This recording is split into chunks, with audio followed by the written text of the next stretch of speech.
Puji Tuhan. Tuhan Yesus luar biasa, amin. Makanya malam hari ini kita semua merasa luar biasa juga, amin. Ya, puji Tuhan. Nah, malam hari ini saya akan membawakan pesan khotbah yang berjudul Badai Pasti Berlalu, ya.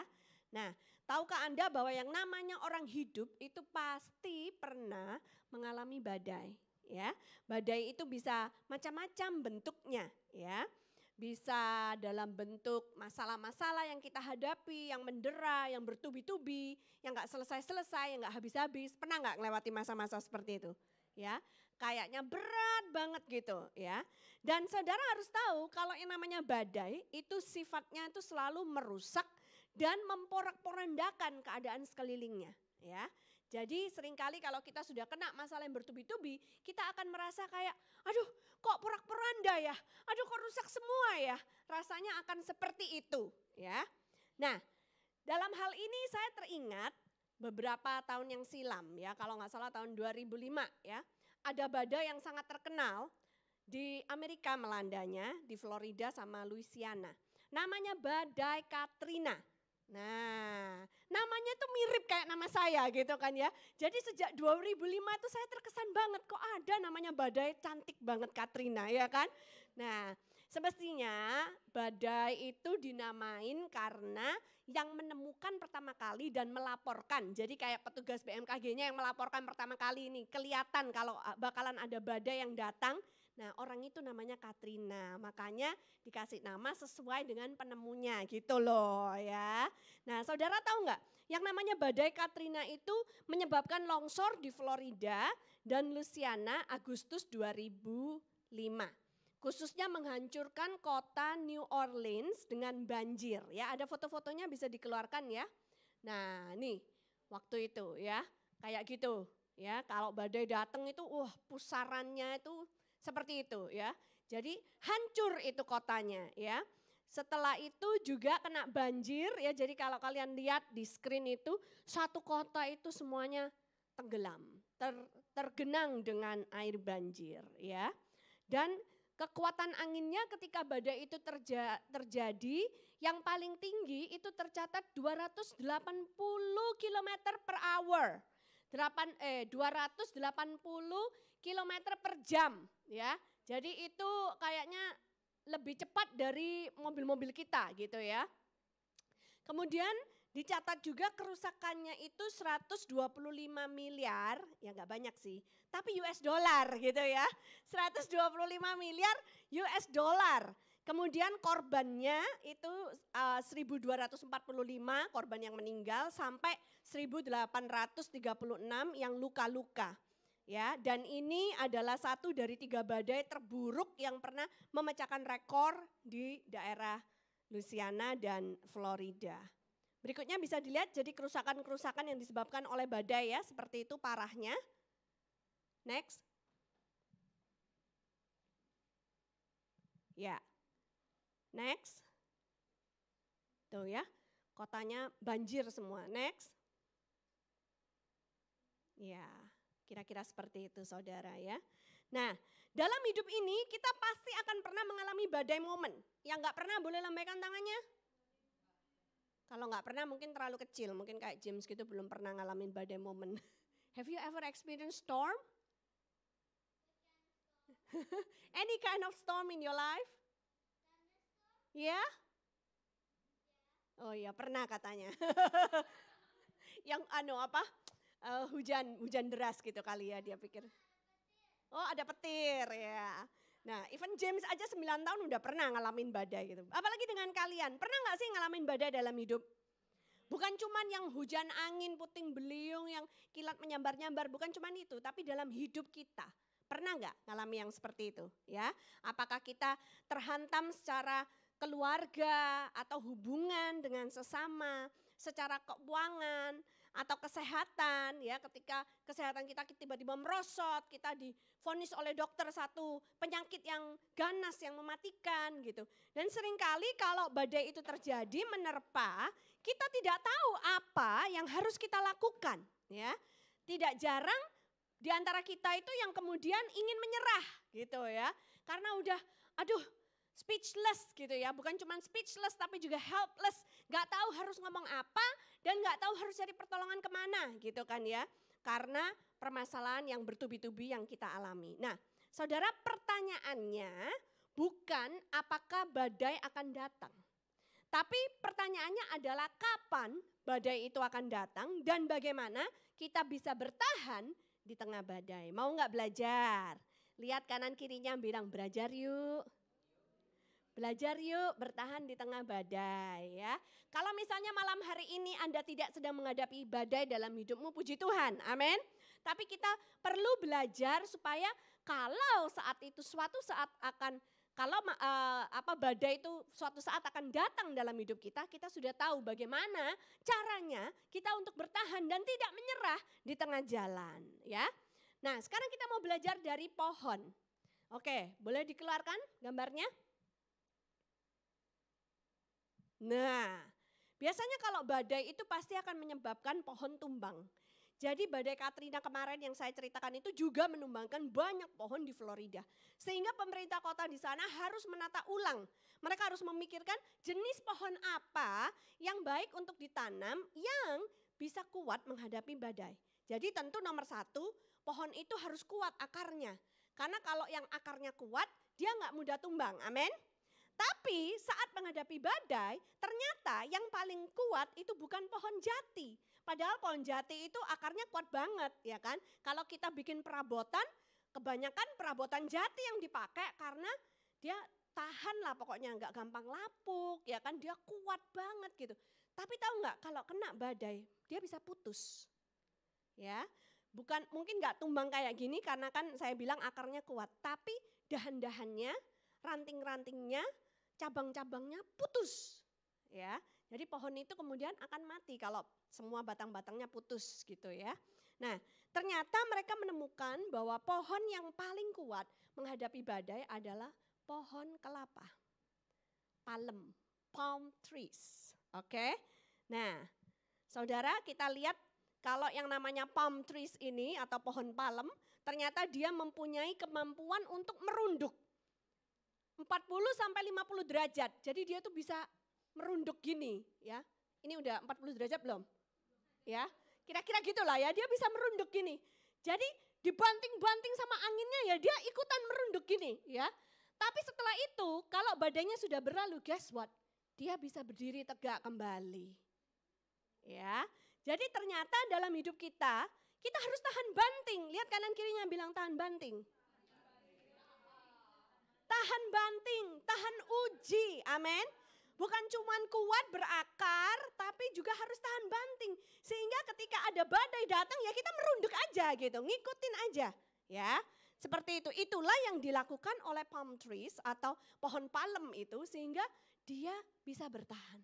Mungkin orang pikir, wah udah tumbang deh, udah mati nih semua pohon-pohonnya tuh kan ya. Udah kayak begitu, apalagi kalau udah 40 derajat, udah hampir menyentuh tanah gitu kan ya. Tapi yang tidak diketahui oleh banyak orang adalah dia bisa tegak kembali. Amin saudara ya. Belajar sesuatu malam hari ini? Ya, pelajaran penting dari palm trees ya. Nomor 1, dicatat. Pelajaran penting dari palm trees, bagaimana kita menghadapi badai. Nomor 1, tidak berdiri sendirian. Lihat kanan kirinya bilang tidak berdiri sendirian. Ya, karena kalau kita berdiri sendirian itu gampang banget untuk ditumbangin. Ya, tapi kita itu harus stick together. Kita harus ngumpul bareng-bareng gitu ya. Sesama pohon palem harus kumpul sama sesama pohon palem gitu ya kan. Sesama orang beriman harus ngumpul dengan sesama pohon beriman. Oke? Kita tertanam ngumpul di suatu tempat sehingga ketika badai itu datang, kemampuan kita untuk tidak tumbang dan bertahan itu semakin besar karena kita dikelilingi oleh orang-orang yang serupa, yang tidak mudah tumbang, yang never give up. Ada amin? Kalau kita dikelilingi oleh orang-orang yang punya value yang sama, yang tidak mudah menyerah, yang pantang menyerah, maka kita akan menjadi lebih semangat lagi. Amin? Memang susah. Siapa bilang menghadapi ujian gak susah? Tanya sama anak-anak mahasiswa di sini gitu kan ya. Ini udah hampir UAS nih kan ya.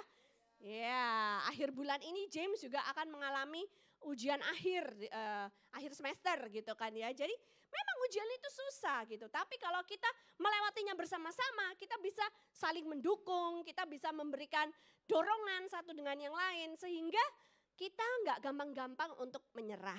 Amin. Lihat kanan kirinya bilang never give up. Ya. Jadi tidak berdiri sendirian, berkumpul bersama-sama. Jadi bagus sekali kalau Anda tertanam di gereja ini, kemudian ikut dalam komsel, tertanam lebih dalam lagi, dikelilingi oleh orang-orang yang punya values yang sama, itu akan membuat kamu bertumbuh lebih kuat dan tidak mudah tumbang. Amin.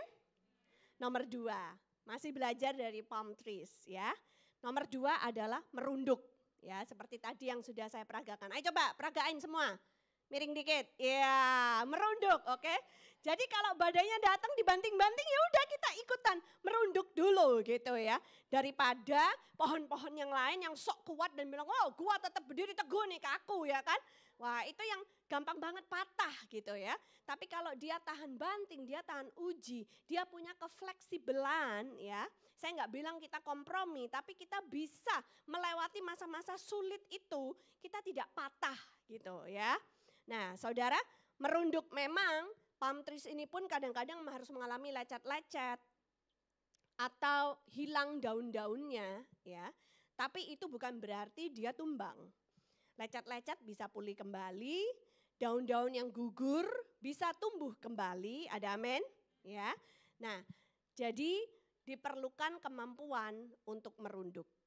Banyak orang Kristen mungkin merasa dirinya paling benar.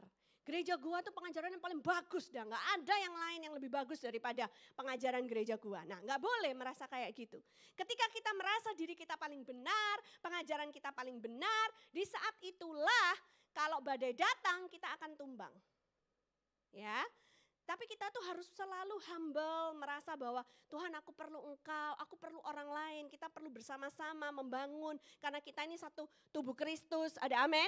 Ya, nah ketika kita bisa bekerja sama dengan orang lain, makin kuatlah kita. Ya, seperti itu.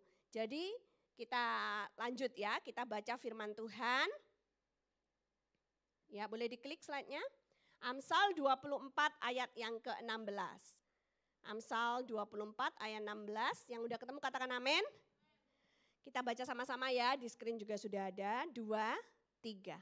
Sebab 7 kali orang benar jatuh, namun ia bangun kembali.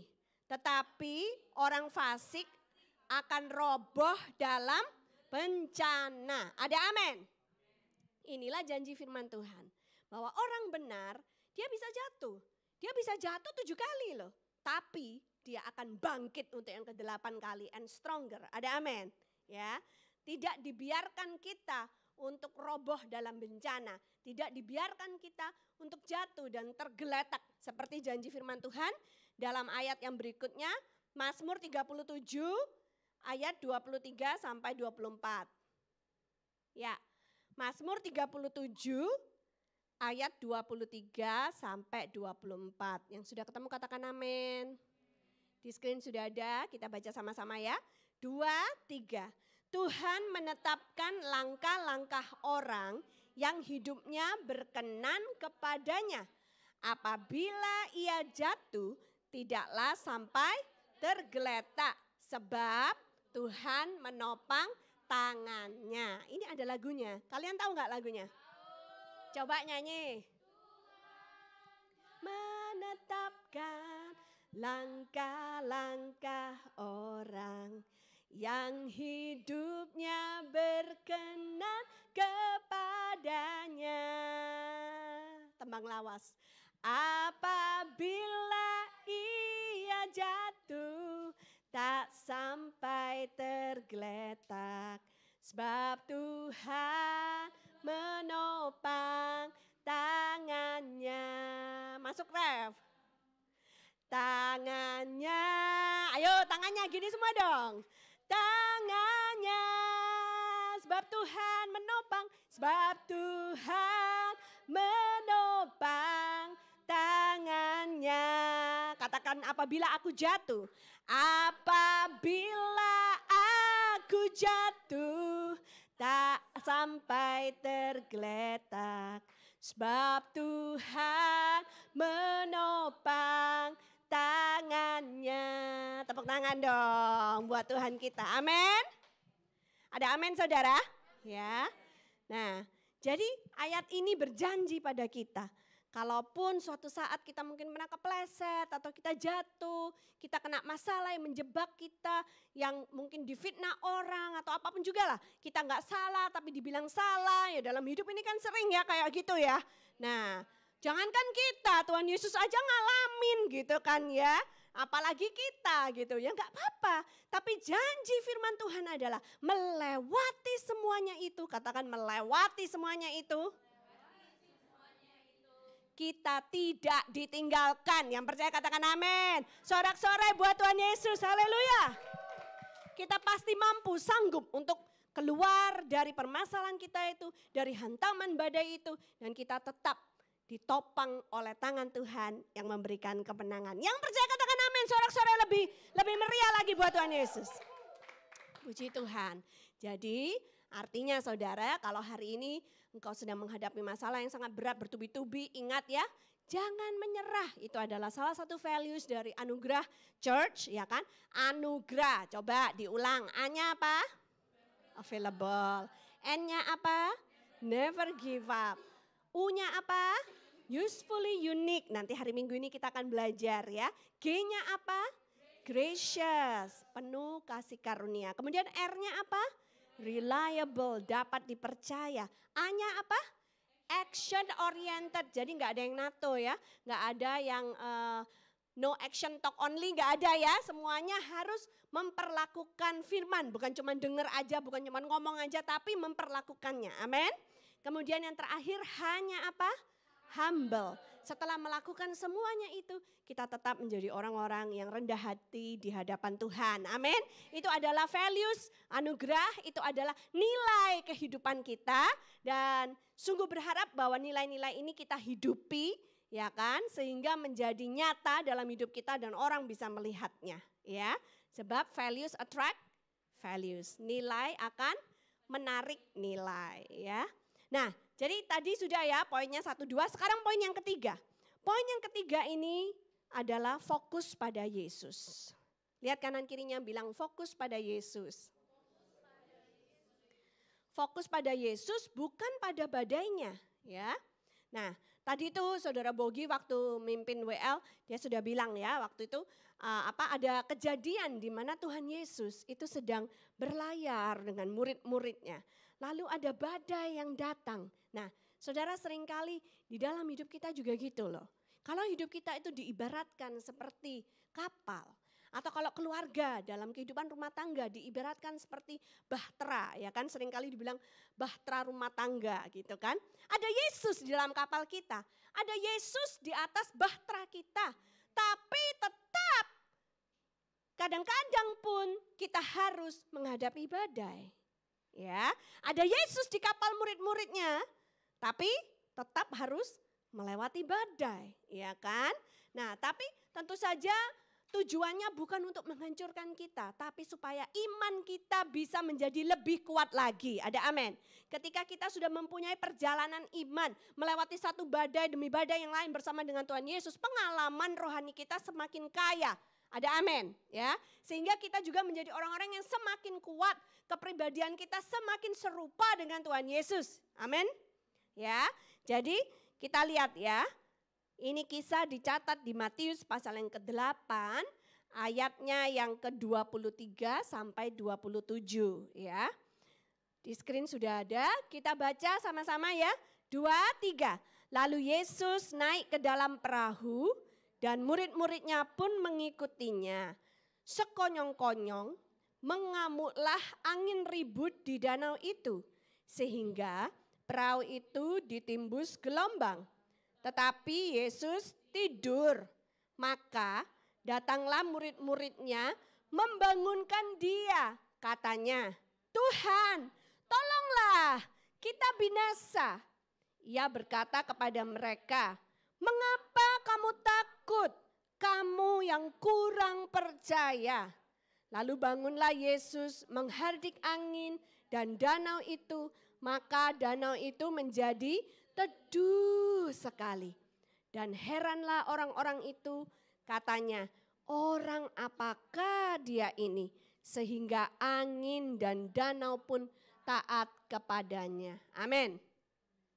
Jadi saudara, kita lihat bagaimana murid-murid Yesus waktu naik kapal bersama dengan Tuhan Yesus. Mereka pun harus mengalami badai. Tuhan Yesus lagi tidur di buritan, ya kan? Nah, Tuhan Yesus tuh tenang aja, ya kan? Mau gelombang datang, mau badai, angin topan, dia bisa tidur. Itu kalau nggak orang yang tenang gitu nggak mungkin bisa, ya kan? Coba kalau model kayak siapa ya? Kayak Desi gitu, panikan gitu ya. Panikan, dikit-dikit panik gitu. Nggak mungkin dia bakal tertidur di atas kapal ketika gelombangnya sudah menghantam ke kanan kiri. Gimana Des? Hah? Mabok paling dia ya. Yang ada dia mabok. Nah, jadi saudara kita lihat ya Tuhan Yesus itu dia tidur. Itu melambangkan bahwa dia itu at peace.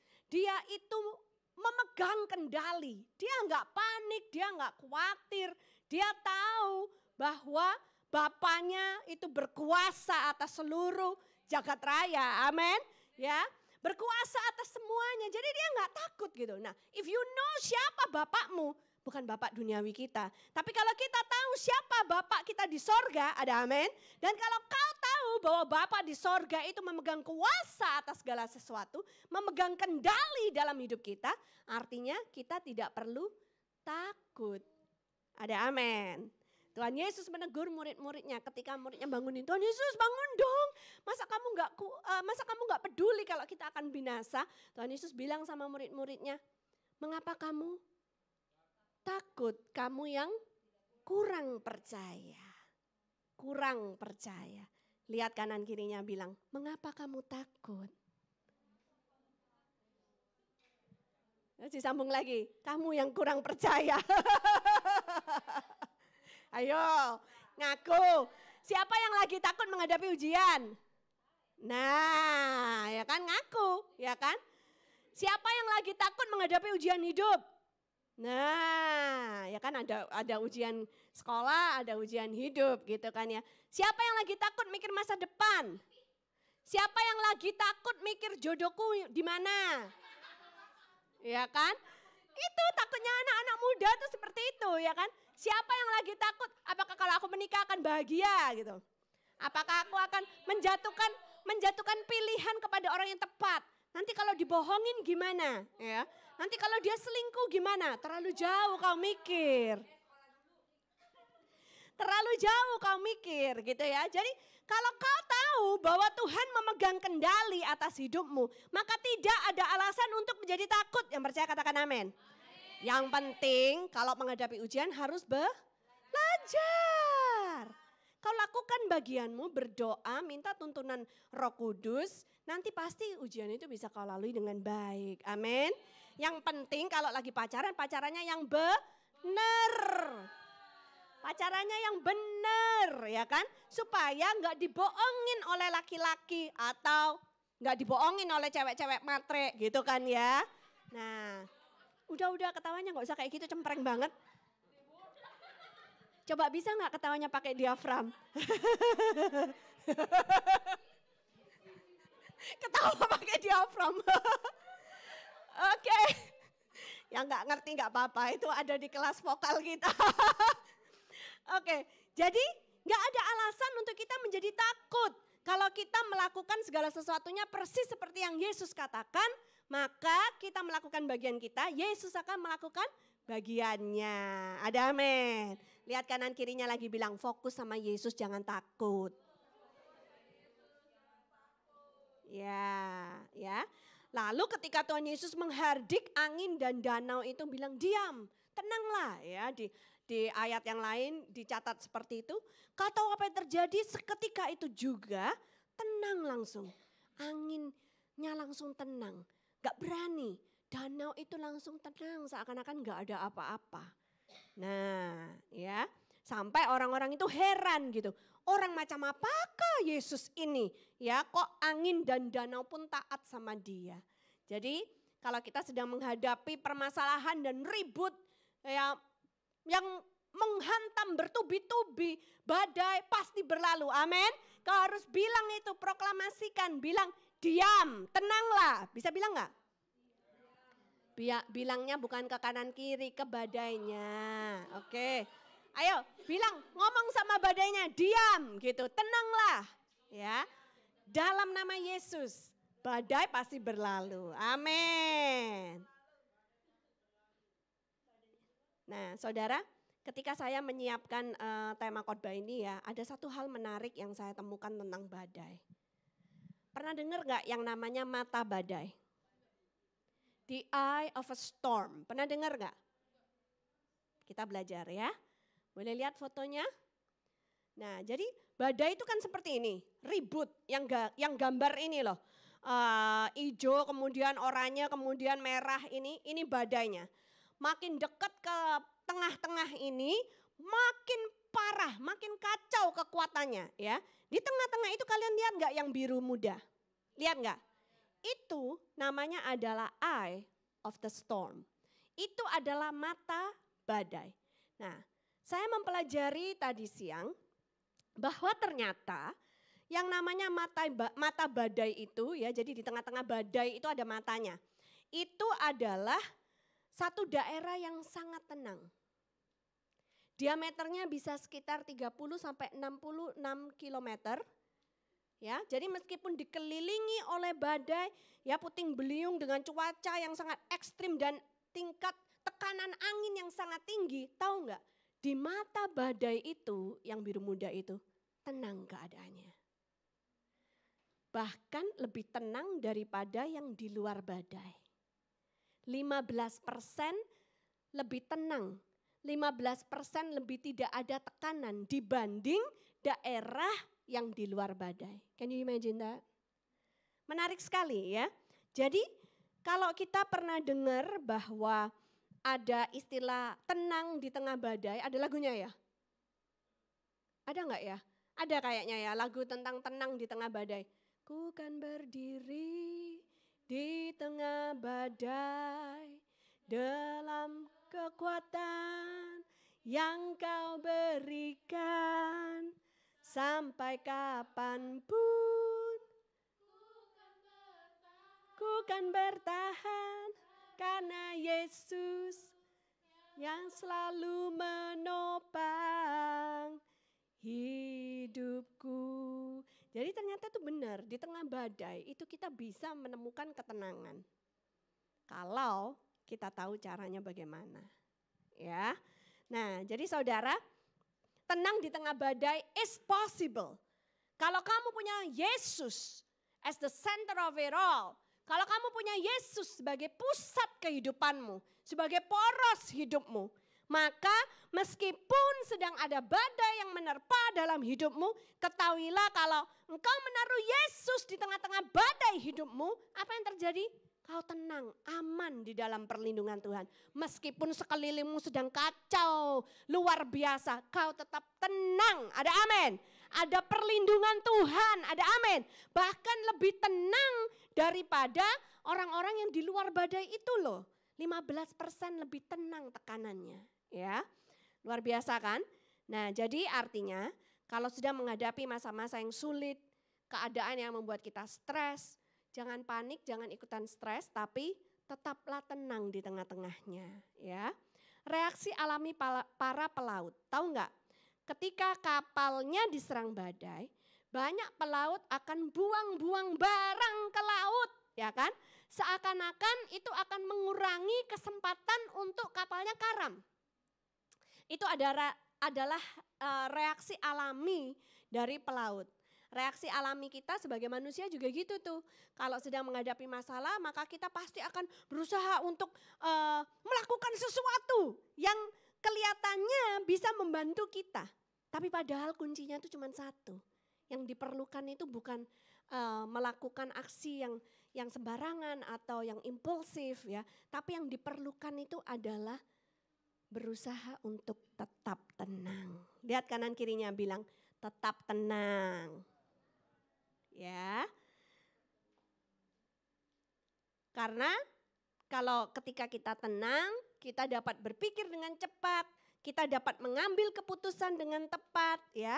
Kalau ketika panik, maka kita akan bingung gitu loh, nggak tahu apa yang harus dilakukan ya. Nggak tahu apa action yang tepat untuk diambil. Nah saudara, kita tutup dengan ayat ini, Yesaya 30 ayat 15. Ayat terakhir, ya di screen sudah ada, Yesaya 30 ayat 15, kita baca bersama-sama ya. 2, 3. Sebab beginilah firman Tuhan Allah yang Maha Kudus, Allah Israel, dengan bertobat dan tinggal diam, kamu akan diselamatkan. Dalam tinggal tenang dan percaya terletak kekuatanmu. Ada amin. Ketika kita tinggal diam, gak ngikutin kekacauan badai di tengah-tengah yang sedang terjadi melanda di sekitar kita.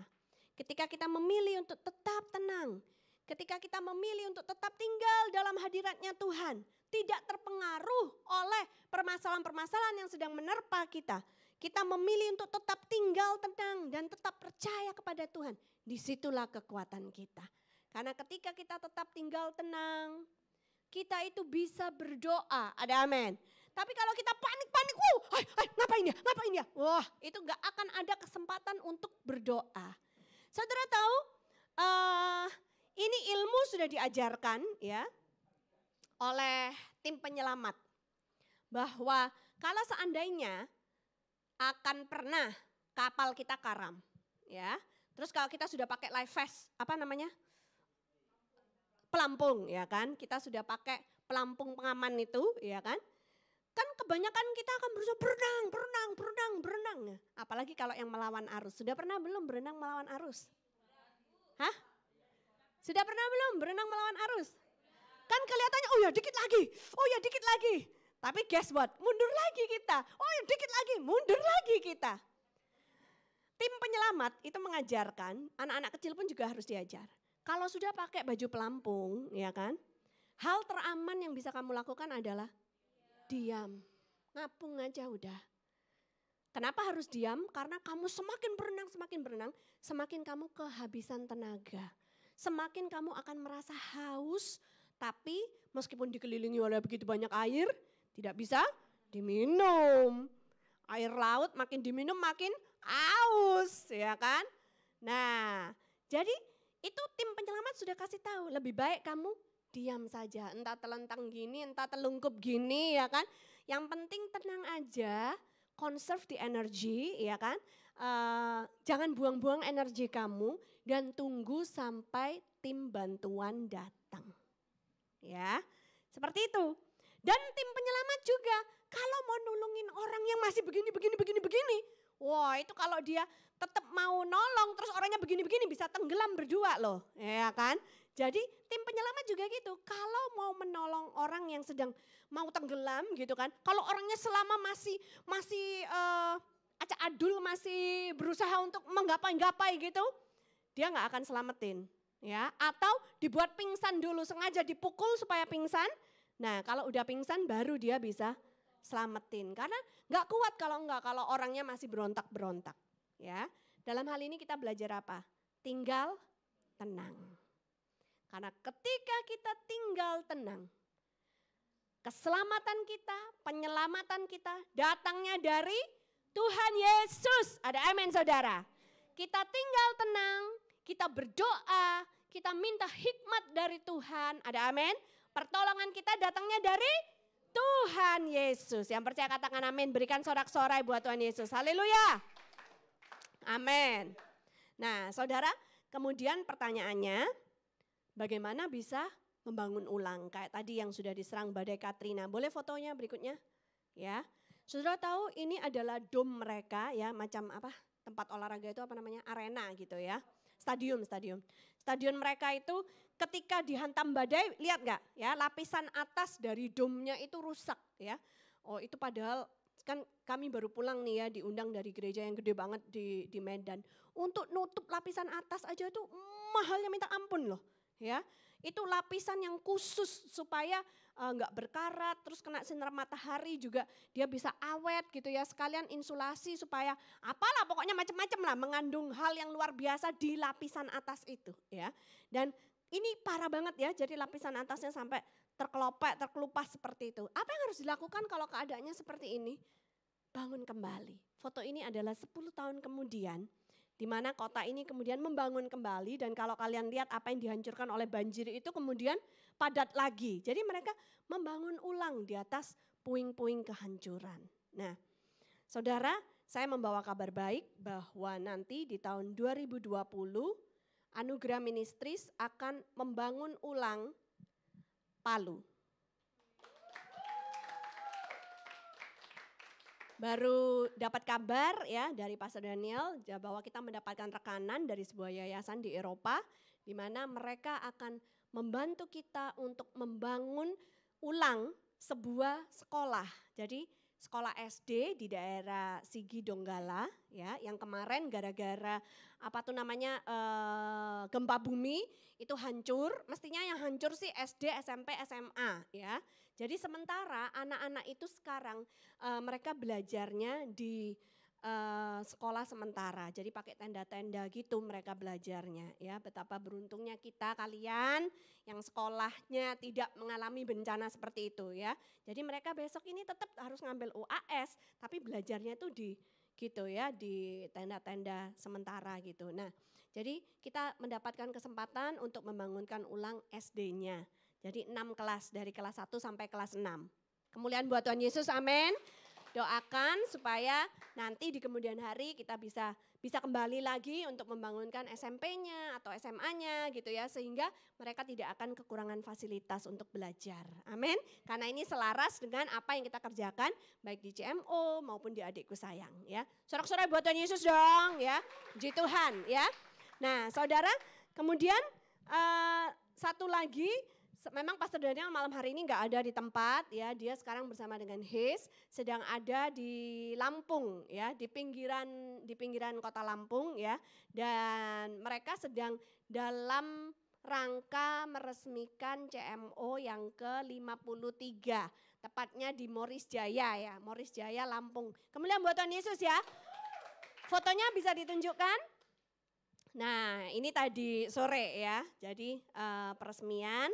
Foto berikutnya, ya ini cabangnya, gereja cabangnya Pak Suwito Adi. Pak Suwito Adi ini dulu kita makeover dia nomor 11, ya sekarang ini nomor 53 cabangnya. Ya. Dan tahukah Anda bahwa program Church Makeover ini benar-benar merubah kehidupan orang-orang yang kita bantu. Pak Suwito Adi ini sekarang menjadi anggota ketua apa? Ketua ya, Ketua BPD GBI di Lampung. From nobody, sekarang dia mendapatkan recognition dan bisa menjadi ketua BPD. Itu suatu prestasi yang luar biasa ya. Dan saudara lihat fotonya, before-nya tuh ya, jelek banget ini kan udah kayak mau ambruk gitu ya atapnya. Dan sekarang udah menjadi bagus kembali. Next. Ya ini inside-nya ya, dalamnya. Dulu nggak ada plafonnya ya, atapnya juga bolong-bolong, itu kalau hujan bocor masuk airnya ya kan. Lantainya juga masih semenan biasa, nggak ada tackle-nya ya kan. Sekarang udah bagus. Kemuliaan buat Tuhan Yesus saudara ya. Nah seringkali orang mungkin bilang ngapain sih bangun-bangun gedung gereja terus, kan gereja itu tentang manusianya, bukan tentang gedungnya. Ya iya sih, tapi kalau kita nggak pernah bangunkan fasilitasnya, gimana manusianya mau berkumpul gitu ya. Jadi kita bangunkan fasilitasnya, kemudian kita bangun orangnya, itu menjadi satu paket yang lebih komplit lagi. Setelah itu kita sekolahkan anak-anaknya, ada amin. Jadi kita membuat perubahan yang benar-benar nyata di dalam kehidupan anak-anak Tuhan di seluruh Indonesia. Kemuliaan bagi Tuhan Yesus. Saya undang saudara bangkit berdiri. Mengucapkan terima kasih juga kepada para sponsor donatur yang ada di luar sana yang tidak pernah jemu untuk membantu mendukung kami dalam pelayanan kami ini. Ini adalah perjuangan yang sedang kita lakukan bersama-sama ya. Adikku sayang juga tahun ajaran ini kita menyekolahkan sudah lebih dari 600 anak nih ya tahun ajaran 2019-2020. Dan jumlah murid yang kita kuliahkan tahun ajaran ini ada 11 orang. Tepuk tangan buat Tuhan Yesus ya.